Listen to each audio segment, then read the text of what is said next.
Hola España y hola Catalunya. I was last in this city 60 years ago. I was a guitarist and I loved flamenco music. So I said, okay, I'm going to hitchhike from Aix-en-Provence to Barcelona so that I can hear some real flamenco music. And I did it, first time on my own ever. And I got to Barcelona, somehow I found a hotel. And the first thing they said to me was, you're going to have to give us your passport. I didn't want to give anybody my passport. They said, no, that's the law. You've got to do that. Okay. Then I said, I'm going out. How do I get back in? Where's my key? They said, oh, no, you don't need a key. Just clap. I don't know what's going on. So I went out anyway, and I had a good time, and I got a little borracho. And I came back late at night, and it's very quiet, and it's nothing. It's all dark. And I'm standing in front of this door. I don't know what to do. And so I kind of clap. Nothing happens. No lights go on. Nothing happens. And as I'm standing there, way down a couple of blocks around, a policeman starts coming around the corner. And I'm thinking, oh, no, I don't want that. I go hide in the corner in the shadows. Policeman goes away. I come out again. Even more scared, even darker. A little clap. Nothing happens. Wait a little bit. Policeman starts coming around the corner. I go hide in the shadows.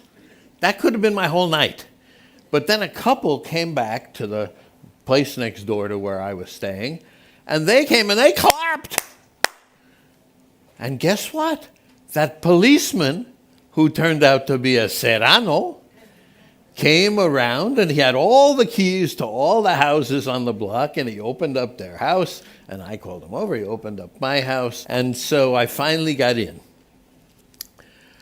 The reason I tell this story, first of all, it's nice that that time of control is over, but we are still in a time of control of young people, of our young people. And that's been a very long period.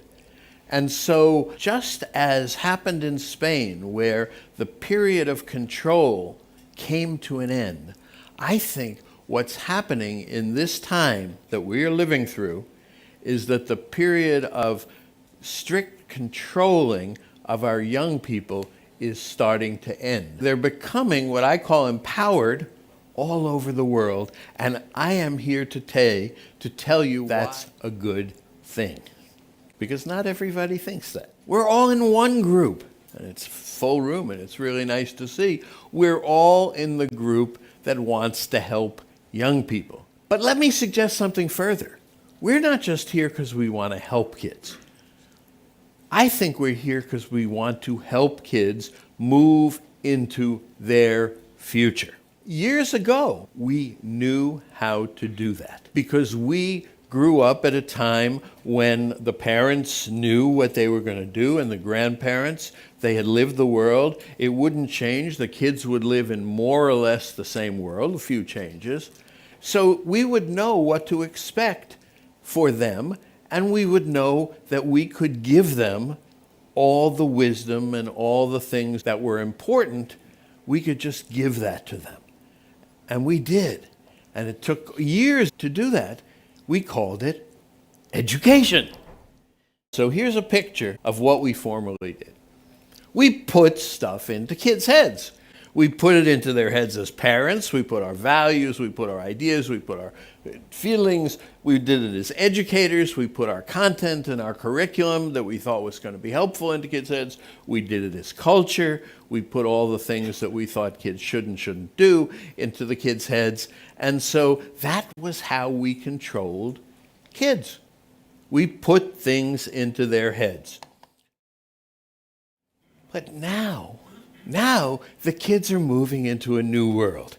And it's a world where the old stuff, all that stuff that we put into their heads, isn't working as well. It doesn't work as well in the new world as it did in the old world. They have to invent new solutions. But here's the problem. Because we've spent so much time controlling them, they don't have enough self-confidence to invent the new things they need. Because what gives self-confidence is not content. What gives self-confidence is accomplishment. And this is something Thomas Carlyle said in the 19th century. He was a Scottish philosopher. Nothing builds self-esteem and self-confidence like accomplishment. Humanity's needs, in a sense, have outpaced education. That's why we're all so concerned about how to do it. Humanity needs new things. We have to catch up. It's time that we stopped controlling our kids. Now we have to bring things out of kids. So instead of just putting things into kids, we have to figure out how to bring things out. And that's not an easy change. And I spoke with kids yesterday. We were talking, and they said, oh, no, don't you need everything in before you can put something out? And the answer is no, you don't. Because we all start with who we are. We see the world. We interact with the world. We interact with people. And there's lots of things that come out, which in the old world of putting things in, we tended to tamp down. Now we have to change because education has almost no real world accomplishment as part of it. It has almost no self-direction. We tell people where to go. We tell them what to do. We tell them when to do it.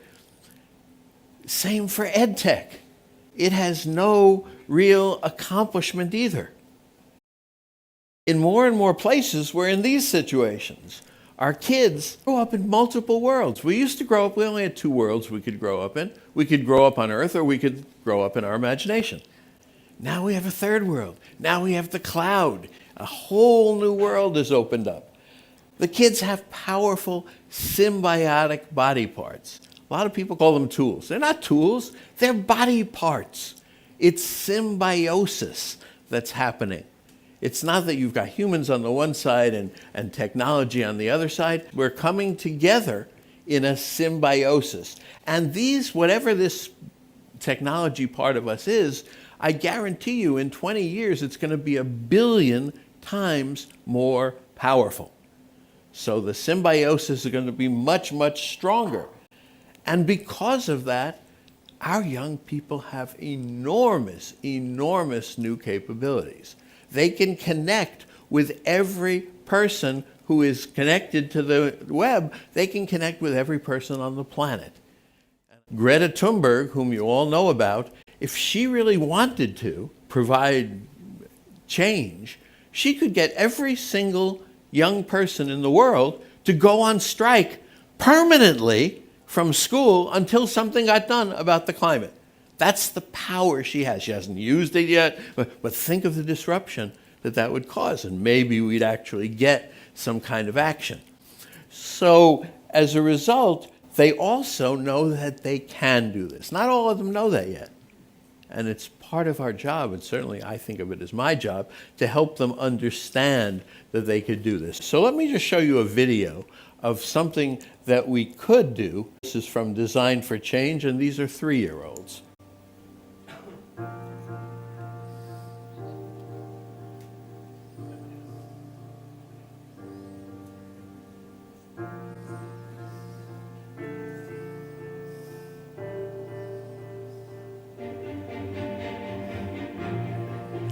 They have a problem. They can't reach the garbage bins.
These are 3-year-olds changing the world in their own little sphere.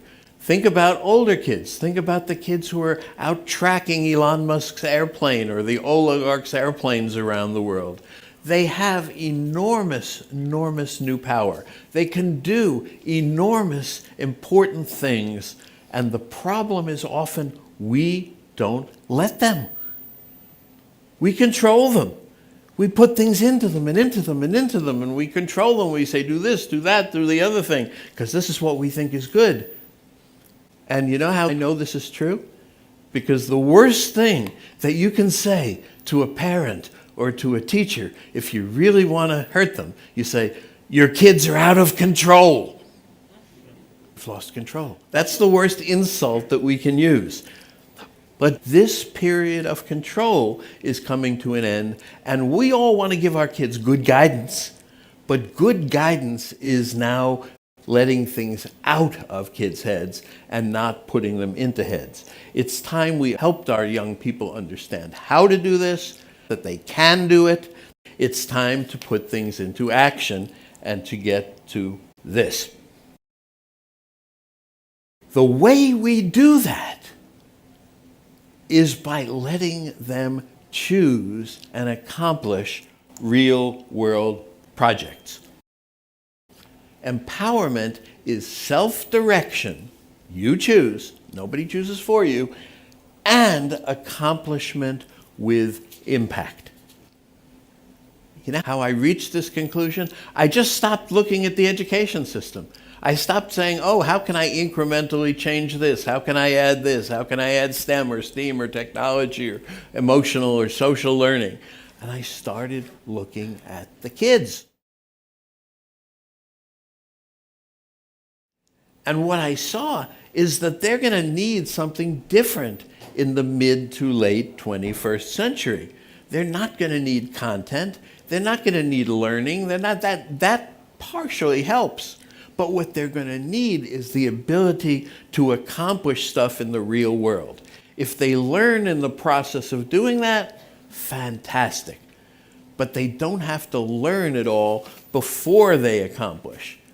What we do is what counts, and that's going to be the key element of accomplishment. We need to move from education, which we did very successfully in the 20th century, to empowerment.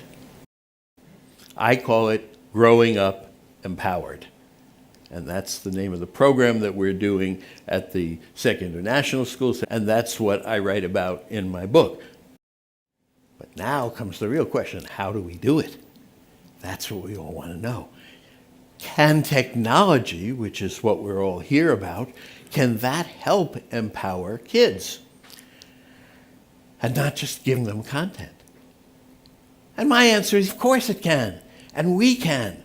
We can help empower kids. That's what we need to be doing with the EdTech. That's what we need to be doing, is empowering kids. Right now, what do? We say, how can we give kids the most content in the shortest period of time and the widest spread possible? And we all know the term for that, scale. I live in Silicon Valley. That's all we hear. Scale, scale, scale. We want to get to scale. EdTech is all about scale. People are investing hundreds of billions of dollars now in edutech. Oh my God, we might actually get to scale.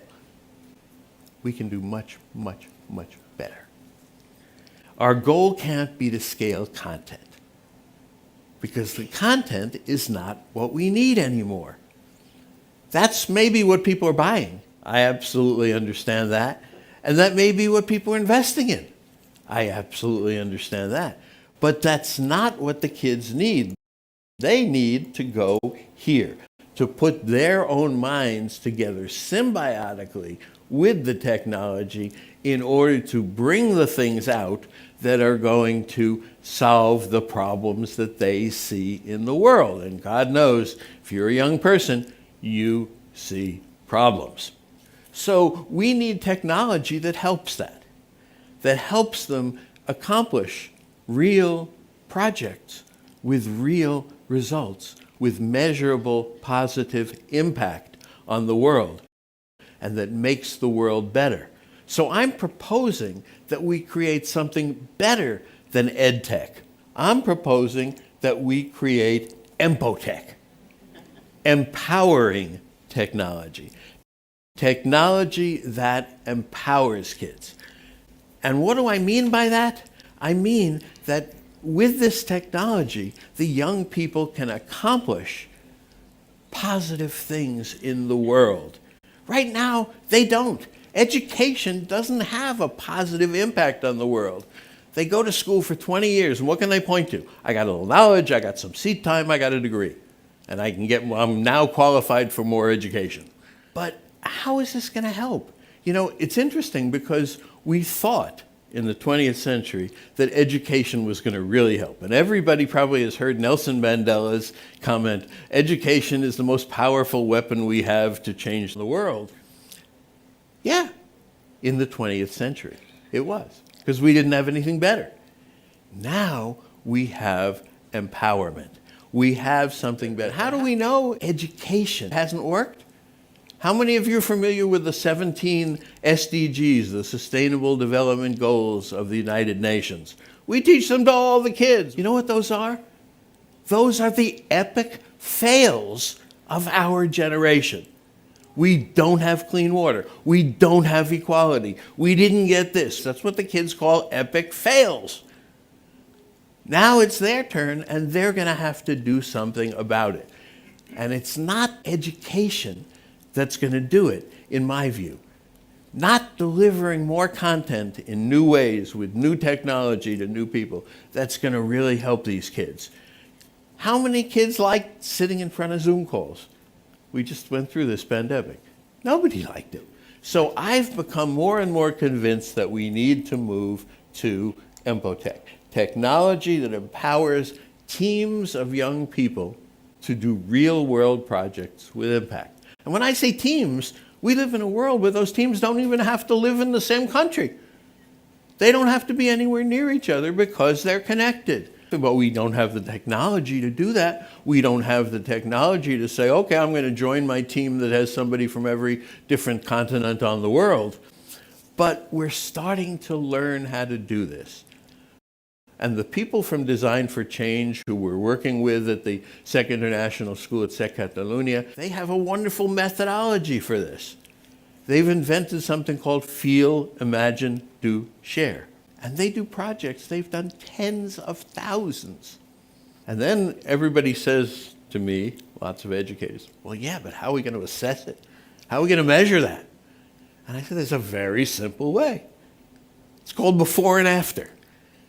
What can you point to in your world that said, see that? Last year, it was not good, or it didn't exist. And now, because of what I did and my team did, look at how much better it is. We don't have to rank them. We don't have to do anything like that. We just have to have them happen over and over again, these empowering projects. We have thousands of them. And where do they exist? Not much in schools. Some through Design for Change. They exist in Scouts. They exist in 4-H. They exist in a bunch of different kinds of places because they don't exist in schools. What kind of things do we want to build? It's like worldwide teams. We just need technology that makes that happen. We need software, and they have some of this in companies.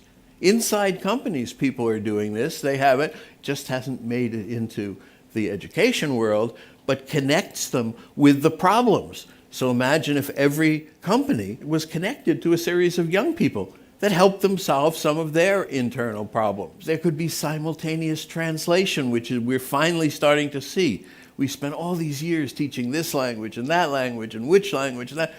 It's going away. It's this. We can all talk to each other. There are people who, of course, are already doing this. It's new types of collaboration tools. It's how do we work across time zones effectively. When software projects get done now, they get passed from time zone to time zone. One time zone checks them out, they work on them, they check them back in to the vault, next time zone works on them. We could be doing that stuff with young people. Again, how do we make our Greta Thunbergs into a combination of Elon Musk and Mahatma Gandhi? That should be our goal. The young people are coming into symbiosis. They're just getting there. Look at them with their smartphones. Now, a lot of people say, oh my God, look at how much time they're spending on their smartphones. We should take them away. We got to make them more human. We got to go back to what they were. No, those are new body parts. And if you take away a young person's mobile phone, you are cutting off a body part. Ouch! It can be used badly, there's no question. But if a young person uses their fist to punch somebody in the face, I don't think we're going to cut off their hand. Right? We're going to say, no, there's better ways to use your hand. That's what we're going to do. So these young people, when people say they're addicted to them, I say, no, they're preparing themselves for the future. They see what the future is going to be. We don't have to make all these courses in digitalization and digital this and that. They're doing it on their own. When we say take away the distractions, oh, we need to do this, no, we're just taking away parts of their body. So EdTech is the technology that's going to help them fix these problems around the world. The human being has evolved. In the 21st century, the human being is part technology. That's just how it is, and the kids all know it. A lot of us have not figured that out yet. What did Prensky say? This is what Prensky said. Draw it on a napkin. We need to bring things out. And to do that, we need to change our perspective. We need to reframe the world. Right now, we see what our young people's goal is learning. That's what education is about. Learning, learning, learning, learning. What did you learn in school today? How much did you learn? How do we measure how much you learned? Are you learning the right things? No. We want our goal to be accomplishing. Learning is a byproduct of accomplishing. Learning is something we do in the process. It's not bad, it's very good, but it's not something we have to do for years and years and years before we can accomplish something. And so that's why my book, it's about reframing growing up for a new age. It's about thinking about all these things, the world and what it is and what kids need, looking at them in new ways. So many people are worried about technology. Will we get it fast enough to the kids? Will it take over their jobs? What's going to happen? I don't worry at all. First, I don't worry because I love looking at the young people and I know they're going to get there. Second, here's what we're not going to run out of. I don't care how much AI, artificial intelligence, I don't care how much technology and automation we have, we're not going to run out of dreams to realize, because everybody has dreams. We're not going to run out of problems to fix, because we're humans and we create problems. We're not going to run out of people who need help. And mostly, we're not going to run out of people who want to realize dreams and fix problems and help other people. That's the future of humanity. A lot of the other stuff will be done by automation, which is in most cases just fine. But unless we wipe out humanity, that's what the future is going to be. And so where do we do it? I think we need to invent something called empowerment hubs. It's a place where young people can go either during the day, instead of school, or inside of school, or after school, or even better, in the cloud, where they do projects, project after project after project, that have measurable positive impact on the world, that they can point to and say, this didn't exist, now it exists, it's much better. That becomes their resume. And when they go to get work, they can say, look, these are what you accomplished, your resume of accomplishments. And that is what gives you self-satisfaction. And it also is what helps you figure out who you are, what you like. Because we are individuals because of the personal projects we choose to do. That's what makes us individual. Do we choose to take care of our families? Do we choose to fix certain problems? Do we choose to do that? That is what makes each of us an individual. So we're starting to create these empowerment hubs. I think they can be everywhere. We've put together a global ministry of empowerment, accomplishment, and impact who want to help everybody do this. And if you want to know more about what's in empowerment hubs and how they're different from schools, take out your phone and take a picture of this. There are very big differences between academic schools with their focus on learning and empowerment hubs with their focus on accomplishment. If you want to join our network, this is the network we're building up of people who want to be empowered, who want to empower kids. I hope it will grow. Self-direction and accomplishment with positive impact. That's a new and better way to grow up in the 21st century, and that's what my book is about. I hope you'll read it, and I hope you'll think about it, and I hope you'll think about young people in a different way and how young people have to grow up in order to succeed in the mid to late 21st century. And then I hope you'll go on to create EdTech.